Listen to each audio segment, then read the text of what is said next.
হয়, আমাৰ এতিয়া কেঁচা পাতৰ অৱস্থা খুব বেয়া হৈ গৈছে। বেয়া মানে কি, এতিয়া এনেকুৱা ধৰণৰ হৈছে, আমাৰ পাতৰ দাম যিটো হৈছে, সেইটো মানে পানীত আমাৰ ক্ষুদ্ৰ চাহ খেতিয়কৰ পানীত হাঁহ নচোৱা নিচিনা এটা অৱস্থা হৈছে।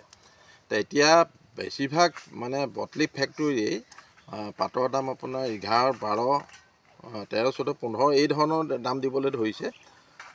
এই ক্ষেত্ৰত আমি কৈছোঁ যে আৰু এই গোটেই বিষয়টোৰ ওপৰত আমাৰ ভাৰত চৰকাৰৰ অধীনত টি বোৰ্ড আৰু অসম চৰকাৰৰ অধীনত যিবিলাক আমাৰ মনিটৰিং সমিতি আছে, জিলা উপায়ুক্ত মানে আয়ুক্তসকলক কেন্দ্ৰীয় কৰি তেওঁলোকে বিশেষ ভূমিকা গ্ৰহণ কৰা নাই। আমি সেইকাৰণে দাবী জনাইছোঁ যে যিখিনি ফেক্টৰীয়ে MVP যিটো ভাৰতীয় চাহ বোৰ্ডে এটা উলিয়াই দিয়ে প্ৰতিমাহে, প্ৰতিখন জিলাত এটা এটা MVP উলিয়াই দিয়ে, সেই ৰেটটোৱে দিব লাগে। মানে সেইটো পকাপাত বিক্ৰীৰ ওপৰত নিৰ্ভৰ কৰি এটা ৰেট উলিয়াই সেই ৰেটটো দিব লাগে। সেইটো কিন্তু বেছিভাগ ফেক্টৰী নিদিয়ে। বেছিভাগ বটলিপ ফেক্টৰীত এই ৰেটটো দিয়া দেখা নাযায়। তেওঁলোকে মানে বেছিভাগ বটলিপ ফেক্টৰীয়ে মানে ক্ষুদ্ৰ চাহ খেতিয়কসকলক দীৰ্ঘদিন ধৰি শোষণ কৰি আহিছে।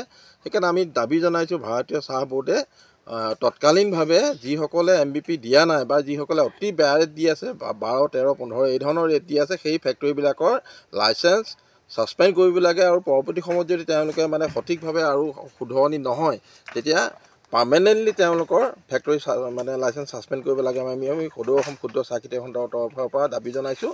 আৰু অনতি পলমে ভাৰতীয় চাহ বোৰ্ডে এই কাৰ্যসূচী মানে এই ব্যৱস্থা গ্ৰহণ কৰিব লাগে। নতুবা অনাগত দিনত আমি সদৌ অসম ক্ষুদ্ৰ চাহ খেতিয়ক সন্থা এতিয়া ব্যাপক মানে আন্দোলনৰ কাৰ্যসূচী ল'বলৈ আমি বাধ্য হ'ম। যিহেতুকে আমি খেতিয়ক মানুহ, খেতিৰ লগত আমি জড়িত।